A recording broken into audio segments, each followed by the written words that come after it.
Você está escutando o Cealicast, um espaço de debate sobre alfabetização, leitura e escrita.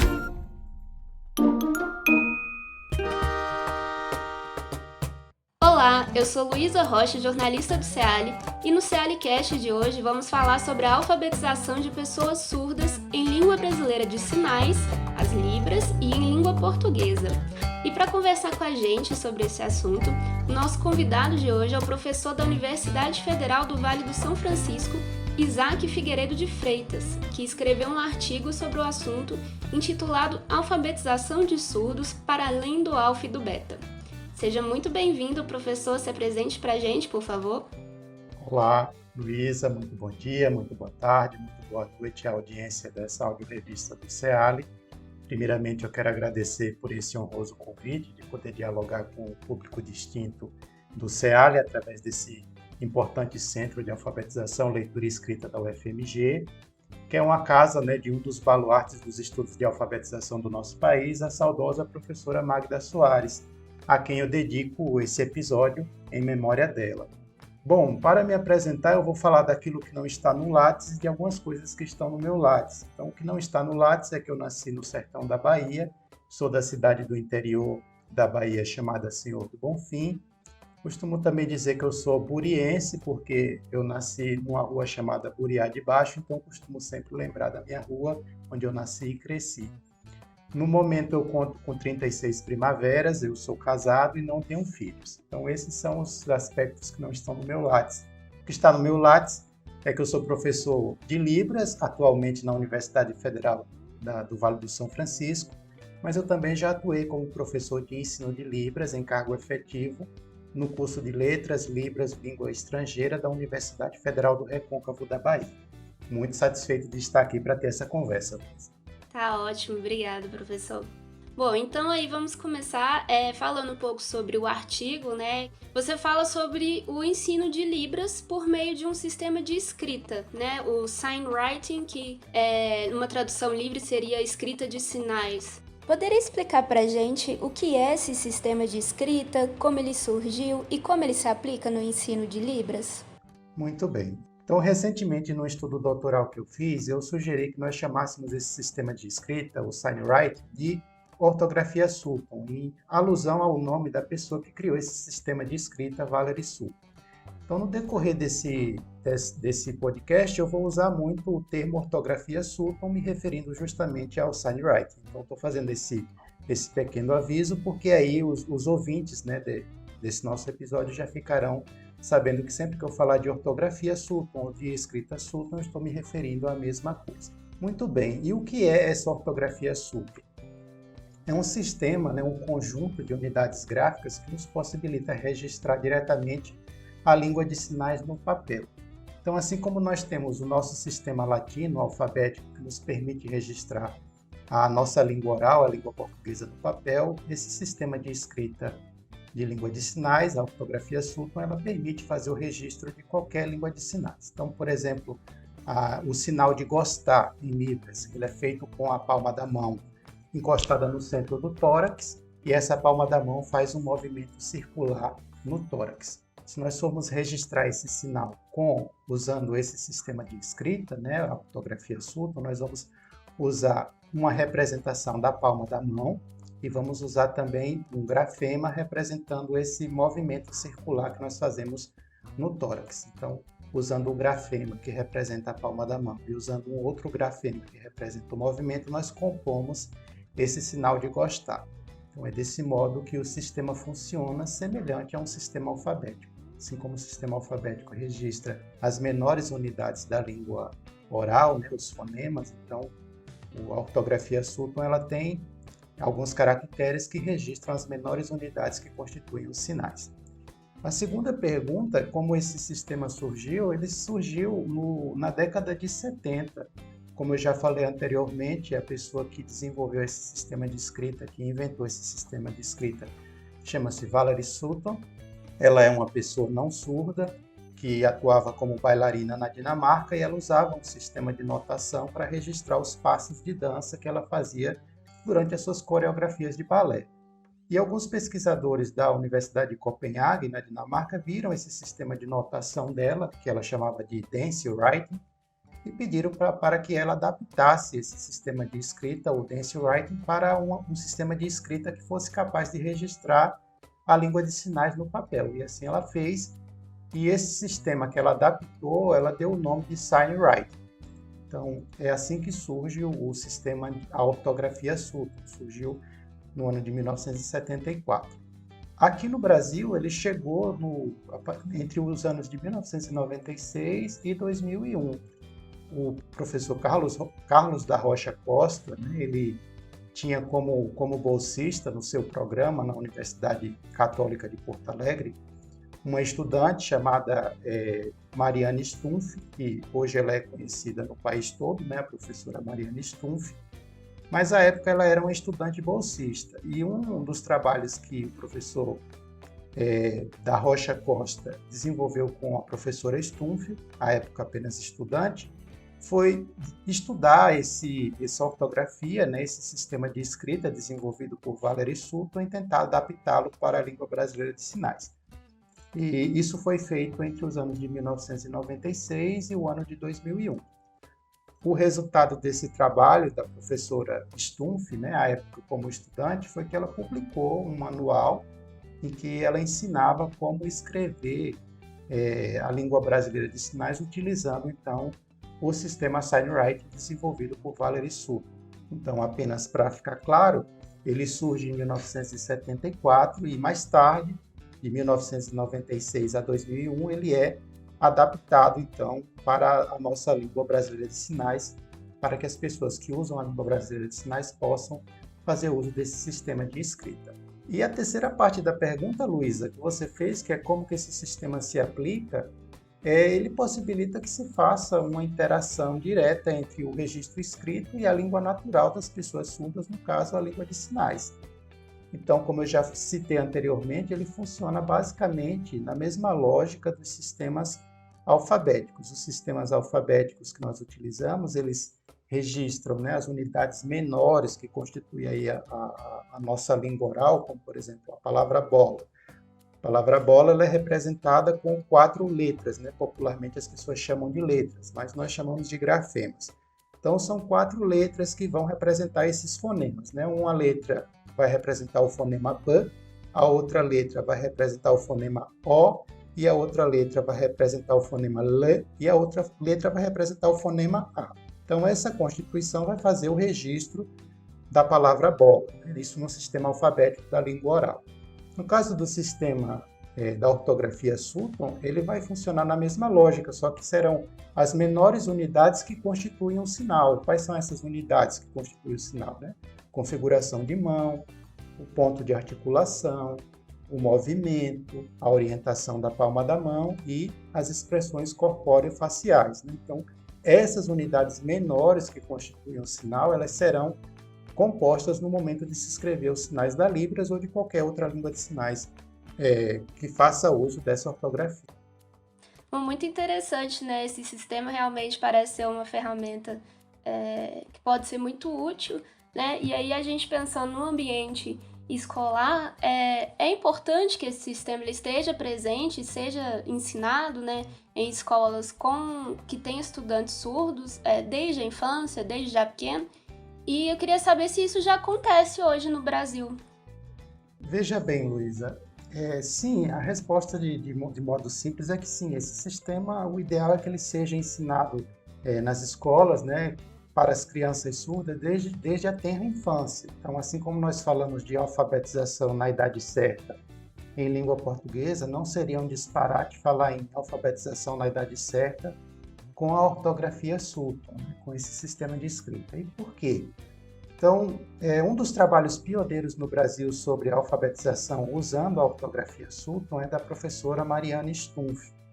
E nessa pesquisa que ela fez com crianças brasileiras e com crianças francesas, ela conseguiu perceber que essa escrita ela faz com que a criança possa se sentir à vontade para representar os sinais, né? Então, ela consegue escrever os sinais sem depender de uma tradução da língua oral. Então, ela se sente à vontade para produzir uma escrita, porque essa escrita tem relação direta com a sua própria língua, é uma escrita que consegue dar conta daquilo que a criança já traz na sua mente, né? Então, a criança ela tem já um conhecimento da língua e na hora de expressar esse conhecimento da língua no papel, usando esse sistema de escrita, né, usando essa ortografia, ela consegue segmentar essa escrita, né, sabendo qual parte daquela ortografia representa a configuração de mão, qual parte daquela ortografia representa o movimento, qual parte daquela ortografia representa a locação onde o sinal vai ser feito. Então, a criança consegue estabelecer essa relação mais próxima com esse sistema de escrita.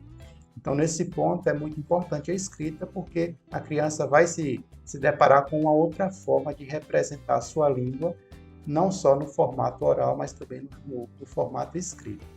E quanto à segunda parte da sua pergunta, que é se esse ensino sistemático da ortografia Sultan ela já ocorre no Brasil, a resposta que eu posso dar é que, de forma sistemática e coordenada, né, por meio de uma política pública linguística e educacional que esteja parametrizada, isso ainda não ocorre, infelizmente. Nós temos algumas iniciativas nesse sentido. Recentemente, no ano de 2001, um grupo de pesquisas avançadas em estudos linguísticos, coordenado pela professora Mariana Stumpf e pelo professor Ramon Linhares, eles publicaram um estudo com 5 volumes, em que eles apresentam ali referências para o ensino da Libras na educação bilíngue de surdos, da educação infantil até o ensino superior. Então, são 5 volumes. Nesses 5 volumes, eles apresentam ali algumas referências, por exemplo, para o ensino da ortografia Sultan na educação básica, né, nos anos finais do ensino fundamental e também nos anos iniciais do ensino fundamental. Porém, esse estudo que eles publicam, né, esses parâmetros que eles publicam, eles não têm validade de política pública nacional, então são apenas pesquisas orientadoras que devem sim servir de orientação para a educação básica, mas não têm um estatuto de uma política pública educacional em caráter nacional, e também está restrito mais à educação bilíngue de surdos, né? Digamos que esse parâmetro não se espraia para a educação inclusiva, né? Então é muito restrito à questão da educação bilíngue e também não tem um caráter de política pública, de modo que, se nós não temos uma política pública que parametriza isso, então cada região, cada secretaria de educação acaba adotando ou não essa ortografia na alfabetização de crianças surdas. E agora pensando no ensino da língua portuguesa, né? Existe diferença no aprendizado da língua portuguesa e na forma como ela é absorvida por uma criança surda e uma criança não surda? E se sim, como é que é essa diferença? Como é que ela se manifesta, né? Então, veja bem, né? No artigo eu faço esse recorte e eu acho que eu tenho que fazer esse recorte aqui também. Quando eu estou falando sobre pessoas surdas no artigo, né, eu estou falando de pessoas surdas que não adquiriram uma língua oral, né, surdos pré-linguísticos, que não adquiriram uma língua oral e que não se relacionam com o mundo, não interagem com o mundo através de uma língua oral. Estou falando daquele público de surdos que utilizam como língua primeira para se relacionar com as pessoas à sua volta, com a sua comunidade, a língua brasileira de sinais. Isso não quer dizer que eu não reconheça que existem outras especificidades, né? Quer dizer apenas que o objeto desse artigo ele está direcionado a esse público específico de pessoas surdas. Então, no caso específico dessas pessoas surdas, existem diferenças sim. Por quê? O registro da língua portuguesa, né, no papel, ele materializa, uma das coisas que esse registro materializa na produção escrita do texto, é uma face sonora da língua, que é aquilo que eu falei há algum tempo atrás, que é a representação de fonemas através da escrita, né? Nós usamos formas gráficas para representar a forma oral da língua. É claro que a escrita não traz apenas isso, a escrita traz muitas outras coisas. Mas uma das coisas que nós utilizamos quando nós vamos decifrar a escrita do papel, decifrar essa escrita, é justamente fazer relação entre o grafema, entre as letras que estão ali no papel e a correspondência desses grafemas com os fonemas. Então, uma das coisas que está registrada ali na língua escrita, no caso da língua portuguesa, é essa face sonora. E no caso da pessoa surda, ela não tem acesso a essa memória sonora, como uma criança ouvinte, por exemplo. uma criança ouvinte, quando ela vai fazer o processo de decifração de uma escrita em português, ela recorre à sua memória sonora, porque ela tem essa memória auditiva, né? Então ela tem isso armazenado na mente dela. Então ela consegue fazer a conversão fonema-grafema recorrendo à sua memória acústica. Já no caso de uma criança surda, ela não vai ter essa memória acústica. E isso nos traz uma grande diferença, porque se a abordagem de ensino de alfabetização de surdos adotada em uma escola ou numa secretaria de educação recorrer à abordagem fonológica de alfabetização, essa abordagem ela vai ser um paradigma que não vai dar certo. Esse paradigma fonológico ele vai ter algumas dificuldades de dar certo. Por quê? Por uma questão óbvia que é a especificidade sensorial da pessoa surda. A pessoa surda não ouve, não vai ter então essa memória acústica que ela é requisitada no momento de se fazer essa conversão de grafema a fonema. Esse paradigma não seria, embora ele possa ser utilizado e foi largamente utilizado e ainda continua sendo utilizado com crianças não surdas, com a criança surda não seria o paradigma ideal a ser adotado se for alfabetizar uma criança surda em língua portuguesa. Então, pensando assim que existe, né, essa diferença, quais cuidados que um professor, uma professora alfabetizadora, eles vão ter que ter na sala de aula? Veja bem, Luísa, são muitas as especificidades, né? São muitos os fatores que podem ocorrer na sala de aula no momento ali da interação pedagógica, no momento do processo de ensino-aprendizagem. Então, não tem como a gente abarcar tudo. Mas nesse artigo eu procurei estabelecer algumas premissas que possam ter um caráter mais generalista, mas que abarcam muitas situações. Então, algumas das premissas que eu estabeleci nesse artigo foram 3 premissas, né? A primeira premissa para o professor alfabetizador que vai trabalhar com uma criança surda, alfabetizando essa criança surda em língua portuguesa, é que, em primeiro lugar, esses educadores alfabetizadores eles precisam ter a clareza de que a língua portuguesa não é a língua de referência para a construção do conhecimento de mundo e da organização de pensamento do aluno surdo, mas sim a Libras.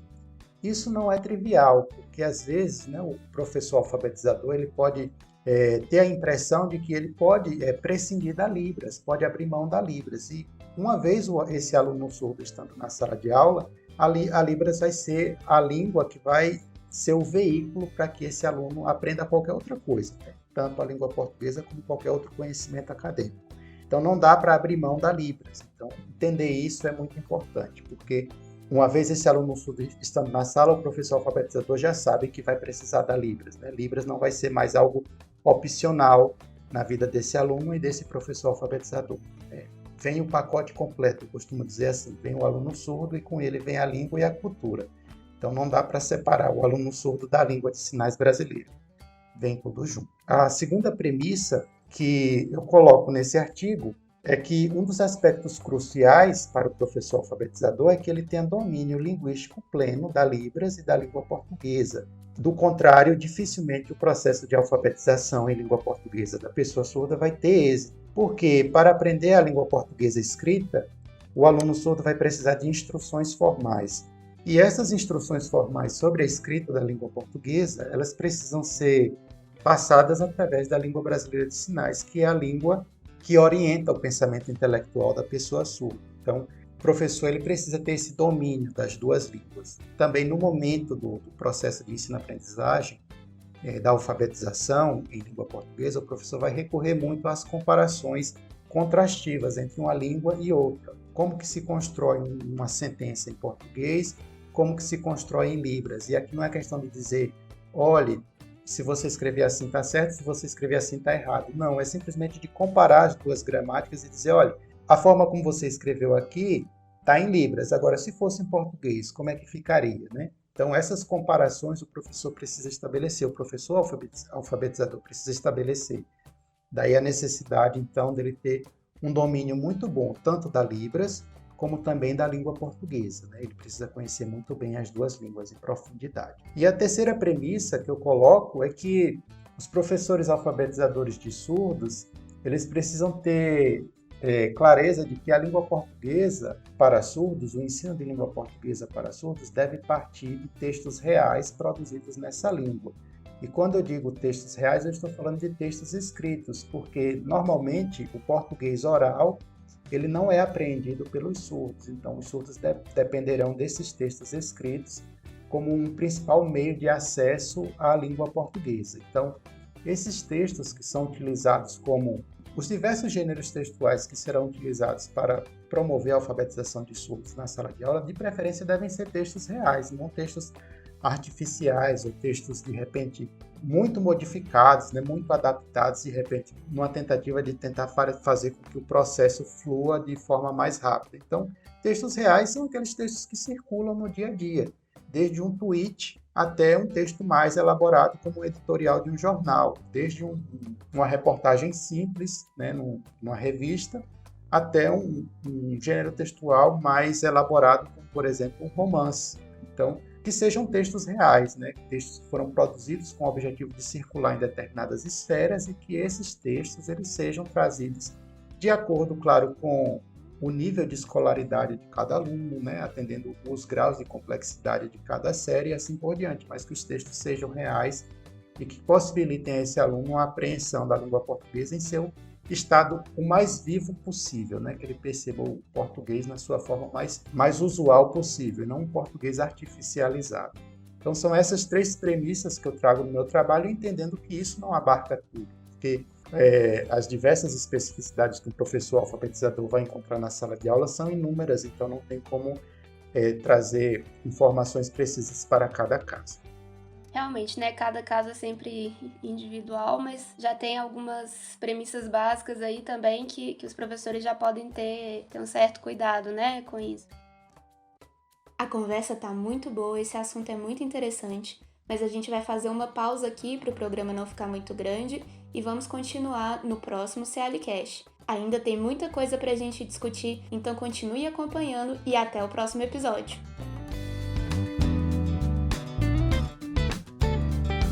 Este foi o CEALI-Cast. Você pode nos escutar no Spotify e no YouTube. Se quiser, você pode enviar sugestões de temas e perguntas para o nosso e-mail cealicast@gmail.com.